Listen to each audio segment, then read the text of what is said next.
Hey guys, welcome back. Chris and Randy here with WeBuyGuns.com in Westfield, Indiana, and you are watching Marksman TV. Today we have another unboxing video, so let's go ahead and dig into it now.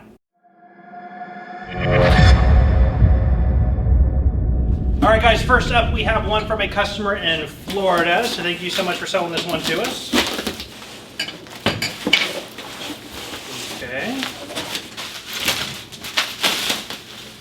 Okay.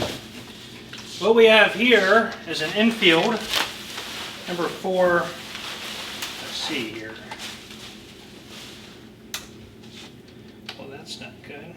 All right, guys, I had a little trouble getting the bolt back. It was actually the safety was having an issue, so I took it out and put it back in, and everything's good now. So, what we actually have here is a number 4 Mark II Enfield. Now, the Mark II, I should step back and say the number 4 Mark I is what was most ordinarily known as the standard issue rifle that was used by the British, as well as the Canadians. The Australians used the Enfield as well, but they stuck with the number 1 Mark III. Now, after World War II, the number 4 Mark II would come out. In about 1949, they would start producing them up through about the mid-50s. And it would be a transitional firearm between the number 4 Mark I and the L1A1 variant of the FAL. Now, what they had done during wartime on the number 4 Mark I is they had simplified production with things like using less expensive wood on the stocks, and the way that they would do some internal attach some of the internal components was simplified, like the trigger, for example. So when they come out with the number 4 Mark II, they use nicer quality wood. They reinforced some of the internal workings of the firearm. They changed how the trigger was attached to the firearm, improving the trigger and things like that. And these would be used by the British and also the Irish for sort of that 1950s sort of between World War II and Cold War era, before the traditional battle rifles started becoming pretty apparent on the market. Really cool firearms. Because these were manufactured within about a 6-year window, they are not too common to find, but they do not have that typical World War II collectability attached to them, so they usually float around in terms of valuing of other types of Enfields in similar condition. So anyway, really cool rifle, beautiful condition. Happy to get that one in and share it with you guys. What do you think about the condition there, Randy? I would say surplus, very good, Chris. I would agree with that. It's in great shape. Again, these do not see a lot of actual heavy use, so most of the number 4 Mark IIs you find are in pretty good condition. This one's all matching as well, so just a cool firearm. Happy to get that one in, and a big thank you to our customer in Florida. All right, next up we have another one from the same customer in Florida. Let's see what's in here.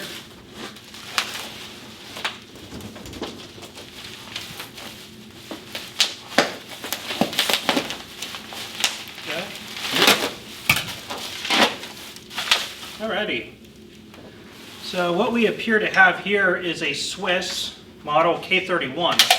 These are chambered in 7.5 by 55 millimeter Swiss, and was really the last of the so-called sort of straight pull rifles that would be used in Switzerland before they would go to their own traditional battle rifle. It was at the PE90, or what do they call that? PE57, I think is what it was. This would be sort of, again, the last iteration of a series of straight pulls, starting with the traditional Schmidt-Rubin design.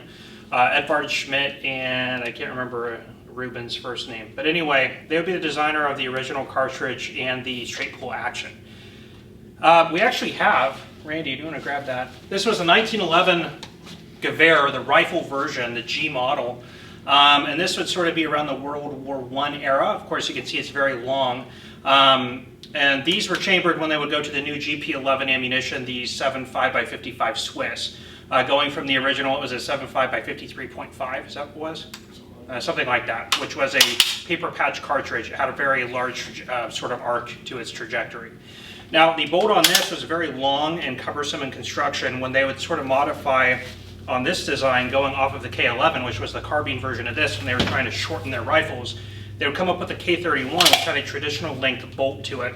They would increase the sight radius because of that, making it a very easy and very robust rifle. So Switzerland being neutral, a lot of these did not see a lot of use, so a lot of the ones you see today are in really good condition. This one's in pretty fair shape, so we'll talk about that. But because of that, the machining and everything on these is beautiful. They have a 2-stage trigger, and so collectors, shooting enthusiasts, absolutely love this rifle, especially too, because of the 7.5 round is actually very well respected by a lot of people as well. So anyway, very cool rifle, 128, 128. Checking to see if it's matching. I think it is. import mark there. Yeah, 128. So this is a matching rifle, it looks like as well. So very cool. What do you think about the condition there? Got a pretty good look at it, Chris. I would definitely say surplus good. Yeah, I would call it surplus good condition. There's some definite wear on this stock. So this one's seen some use, either whether it was in military service with Switzerland or just used heavily by a previous owner of this as a surplus rifle. So surplus good is fair on that. The customer has not put the paperwork in these boxes, so I don't know what they're rating it at. So we can double check that later, but very cool rifle. Happy to get that one in and share it with you guys. All right, guys, another one from the same customer in Florida. Again, big thank you there.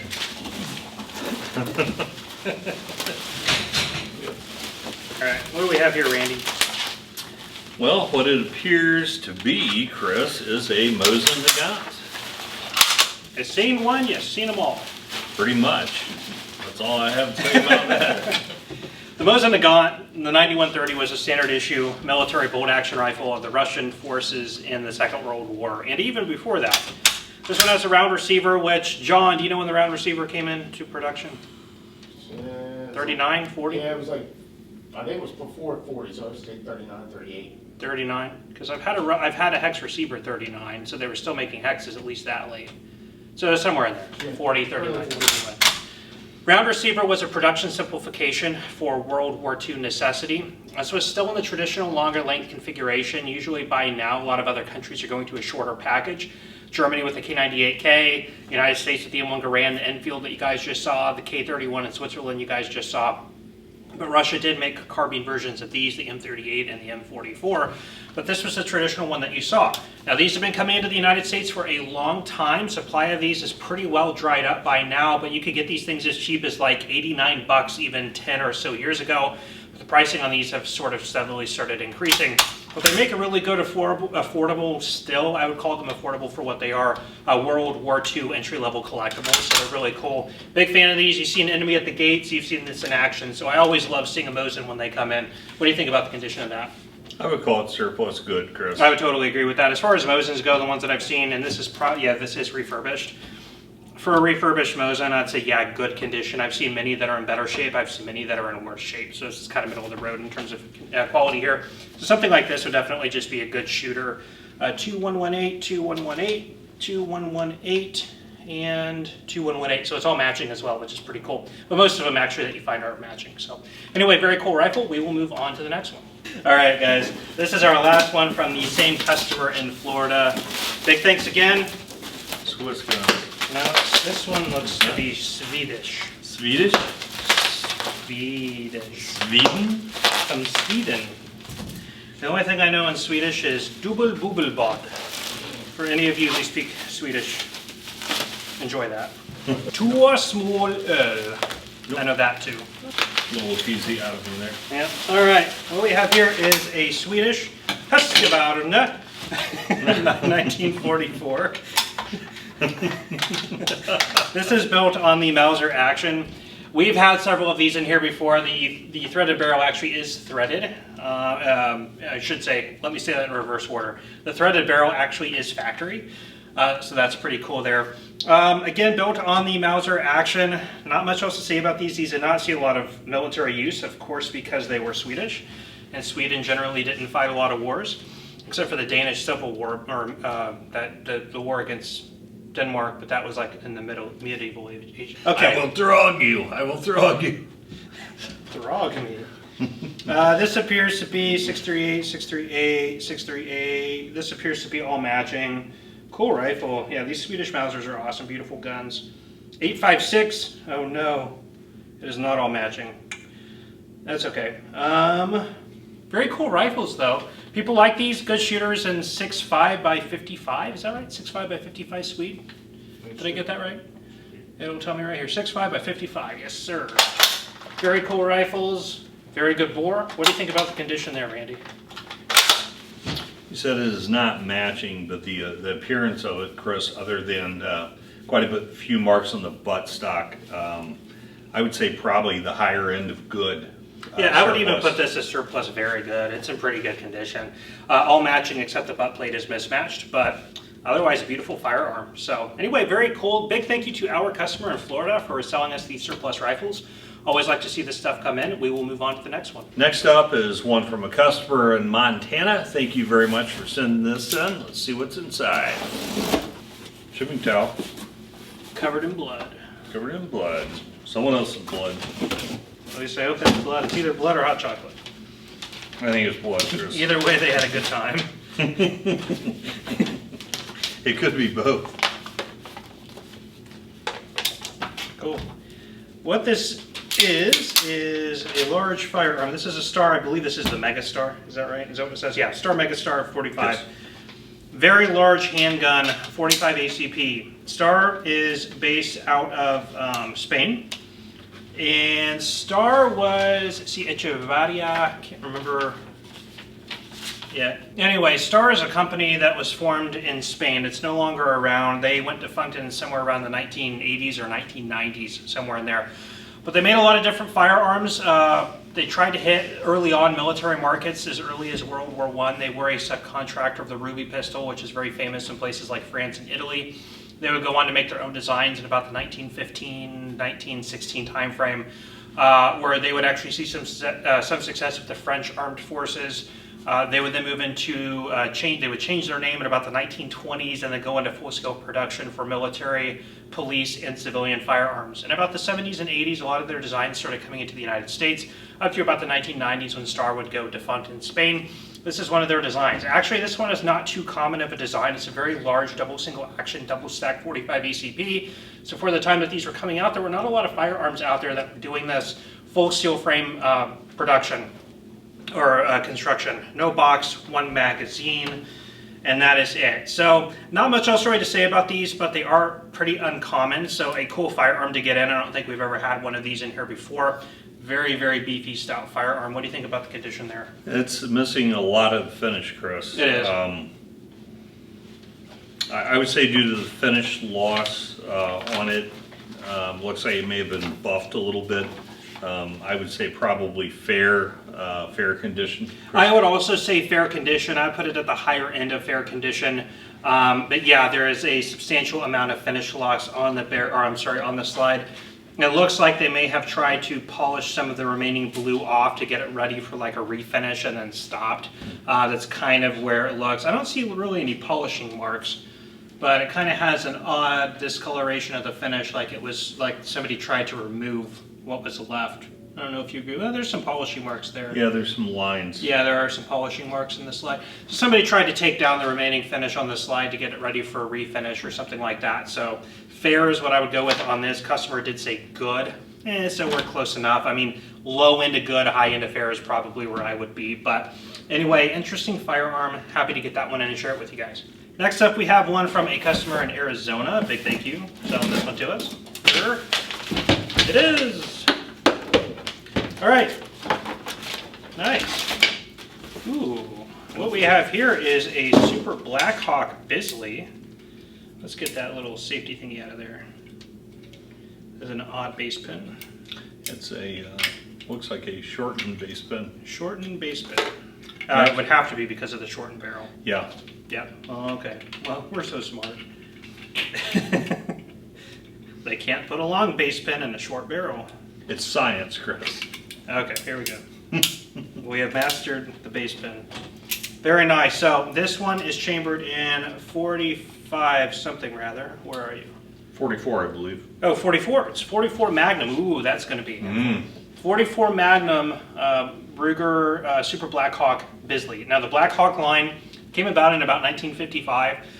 Following World War II, there was a huge amount of interest in the spaghetti western type of genre of media, so Ruger came out with a line of single actions with the upgraded sights and things like that, which Colt had stopped producing because of World War II, but at that time had not yet started up production again of the single action. Now, Colt would come out again with the single action army because of the success of the Blackhawk, so it all sort of started here, the new genre of Western style single actions in about the 1950s. So very cool. They still manufacture these today. The Super Blackhawk are in the heavier calibers. The standard Blackhawk are typically found in .357 and whatnot. But this is a really nice Bisley. So the Bisley has more of a swept down grip angle with a shortened or a lowered hammer spur. So actually with the hammer in the closed position, you can still get a sight picture on your sights. So very, very cool firearm.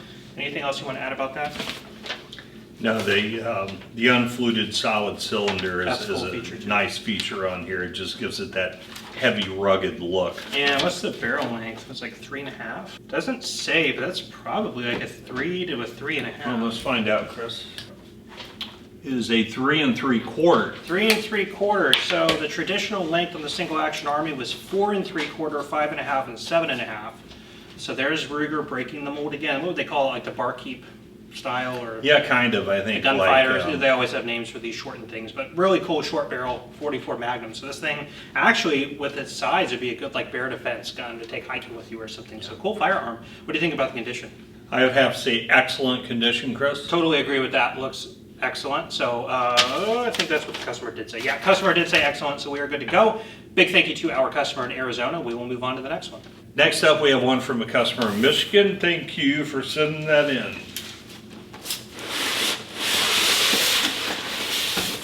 There we go. Yeah. Yes, go. Yeah, don't let it point it. There we go. Oh, look at that. It's wearing a condom. Condom. What we have here is we get to go ahead and take off Take the that. jimmy Take off. the jimmy off. Oh, and it's got another jimmy. And this one's double protected. What we have here is a 1903 A3. Now this one actually is a national ordinance. I'll talk a little bit about that. So during the First World War, the United States had been using the 1917 rifles as well as the 1903s. By about the mid-war, they had gone into simplifications actually done by Remington. To use a lot of stamped parts, they also went from the complicated rear side assembly to a more simplified rear side assembly, increasing the bore axis and giving sort of adjustment settings here on the back. Especially the Marine Corps always prides itself on individual marksmanship with its soldiers, so they went with that sort of design. Stamped floor plate here, stamped sights, things like that. Now these would go into production and see some use. Hey, how you doing, sir? Doing good. How are you guys? doing? Good. Any questions? Let us know. Here for a pickup? No, I actually got a question for you. Yep. Hey guys, sorry about that. Just had somebody come in, so I don't remember where we left off. We stopped filming about an hour and a half ago, but here we are again. But anyway, 1903 A3. So these would see some limited service in the Second World War. By the time that these were in full-scale production, the M1 Garand was pretty well in service everywhere. Some of the unmodified standard model 1903 saw some early service in places like Guadalcanal and stuff like that in the Pacific Theater. So some of these would see, guard use, MP use, things like that. So very limited, but they are really cool collectible firearms. A lot of surplus collectors really like these. Now, during the Second World War, these would only be manufactured by Remington and Smith Corona. There was a company known as Federal Ordnance, and I don't remember exactly what time frame it was, the 70s through the 80s maybe. Federal Ordnance was making cast receivers and then building these on surplus parts. Like this has an original RA Remington marked 1944 barrel. I'm sure the bolt is probably, the bolt's also Remington. So it's got original Remington parts, but the receiver is not original. So although these are cool to own, they're fun to own, they're not as collectible as a real original, Remington manufactured 1903 A3 or Smith Corona. And some people also criticize the durability of the cast receivers as well. So again, because of that, these are not as desirable, not as expensive, but they are still 1903 A3s built on mostly original 1903 A3 parts. So very cool. What do you think about the condition of that, Randy? Stock is actually an original 1903 A3 stock as well. FJA markings there. Frank J. Atwood. Honestly, Chris, I would say surplus very good. In consideration that it's been refinished, reworked, but it is in very good condition. Yeah, I would agree with that. So a very good condition, sort of rebuilt 1903 A3. Pretty cool. Big thank you to our customer. I don't think we have the information with We do this not. one either, so I can't tell you what the customer said, but cool firearm. Happy to get that one in. All right, guys, next up we have one from a customer in Ohio. Big thank you for selling this one to us. Paper. Okay. Smith & Wesson. What we have here is what appears to be a 586, and I'm sure that it is. Yes, 586-1 8. Essentially what the 586 is the blued version of the Smith & Wesson 686. The 686 is probably my favorite 357 that's ever been made. Huge fan of the 686, which is identical to this, but stainless. Very cool firearms. The 686, I don't know when it came out, probably the early 80s. I can double check that, around 1981 or so. The 586, again, probably a couple years after that, and blued finish. I'll look up those dates and roll those down below.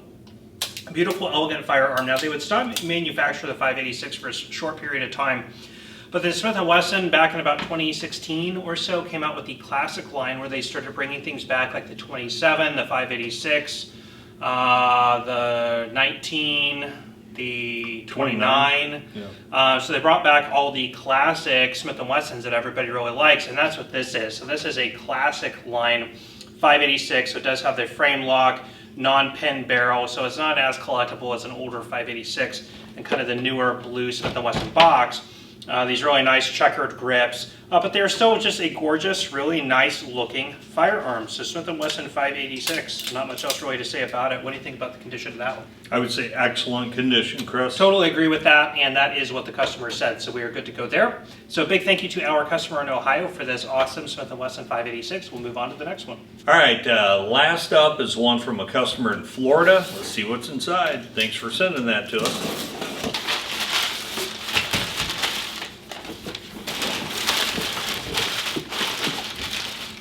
Magazine.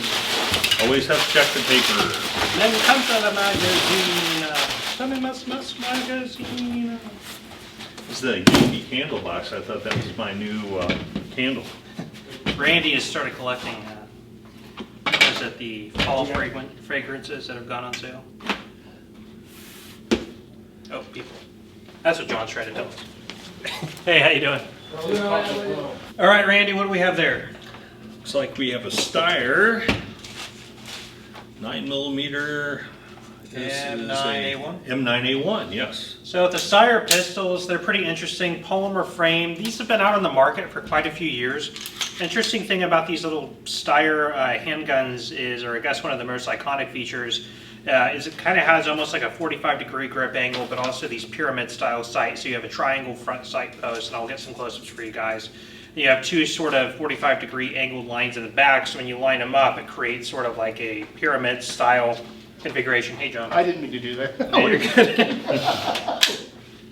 Oh, you are out. You have lost your damn mind, son. You out your damn mind! I walked out and was like, oh shit, they're coming. What am I doing that? The interesting thing about these, they're actually really good handguns. If you ever get a chance to try one out, the ergonomics are great. The recoil impulse is great. Very reliable, very well built. Made by the Austrian company Steyr, so it's a good quality handgun, and they're in about the price of what you might pay for a Glock or something similar. But Steyr always did a really bad job of marketing these, so not too many people were aware of them. You don't typically find them around that often. You can still buy them new, and you can find them used from time to time. So they're a good buy. The sort of lines and look of it are a little bit unconventional to a lot of people. They're actually really nice handguns. So not much else really to say about it. What do you think about the condition of that one? I would say excellent condition, Chris. Totally agree with that. And what did the customer say? Customer said excellent condition. Yeah, I like it. So All right. I will go with that. Very cool handgun. Thank you to all of our customers. We will end it up there. I am Chris. And I'm Randy. And we will see you guys next time.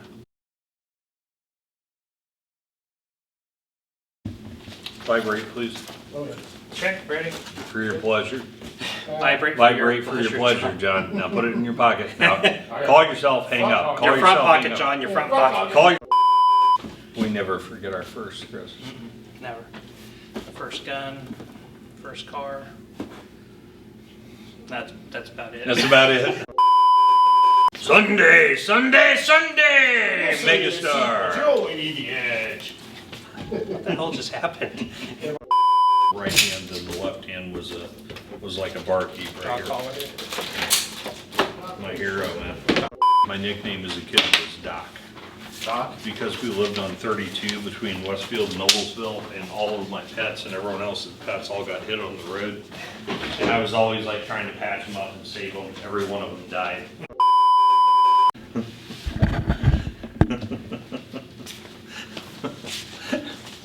People wonder why I'm always smiling when he talks, because all the crazy shit that happens.